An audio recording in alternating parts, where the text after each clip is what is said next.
how can a new real estate investor vet a general contractor? Well, when we talk about vetting a general contractor, we're saying, how do I know this guy is really going to get the work done on time and on budget?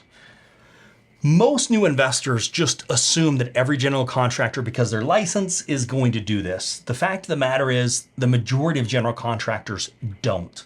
Now, I'm sorry if you're one of those great general contractors, but we see it time and time again, general contractors not following through, not doing the work, not getting completion, not being on budget, not being on time, which creates major problems. So what I like to say is the best indication of future success is past success.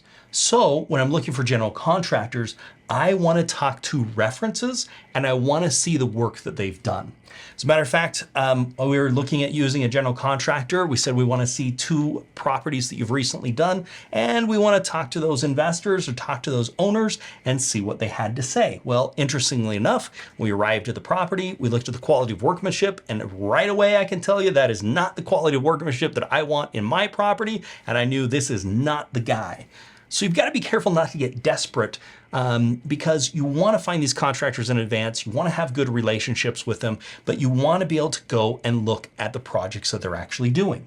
One of the things that I do in finding contractors is I look for people that have trucks or vans that just have a magnetic sticker that says, you know, I do framing or whatever, and I'll call and talk to them. Lots of times I'll say, can I come to a job site and see the work that you're actually doing? Or if you're in a community where there's new houses being built or being remodeled, it's always great to go talk to the contractor that may be doing that and say, hey, I'm an investor, always looking for great contractors. Can I take a look at the work? And then if we can get the homeowner's number or the investor's number to say, was he on time? Was he on budget? Was he honest, he or her? Then we can really get a good idea of how this contractor is going to perform. So there's a few other things we want to be looking at. One, we want to make sure they're licensed. If they're not licensed, that is going to be a concern. Number 2, we want to see what their job portfolio is. What deals have they done? What construction have they done? What's the scope of work have they done? And we want to look at that. And then we're also going to look at references. Getting some references to make sure. Now, once we've done this and we've got a track record or we've done some deals, then we know, hey, the guy's probably going to continue to perform like he has been. And so we'll do this on the first time. But once you get a good contractor, you're really going to want to hang on to him. There's a couple other things you're going to want to gather from the contractor as well. One is you're going to want to make sure you have a copy of their contractor's license and that license is active.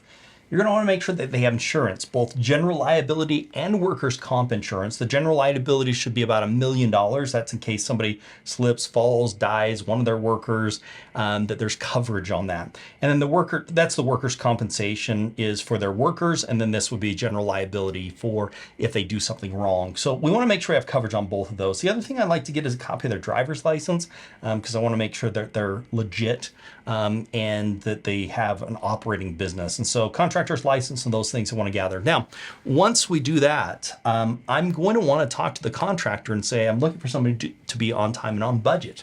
So what I require is I require an agreement.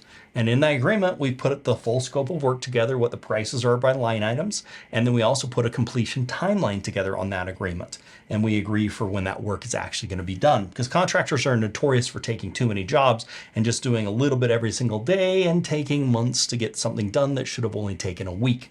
That will absolutely kill you when we're dealing with hard money because it's expensive. So you don't have the luxury of doing that and having them come back another day.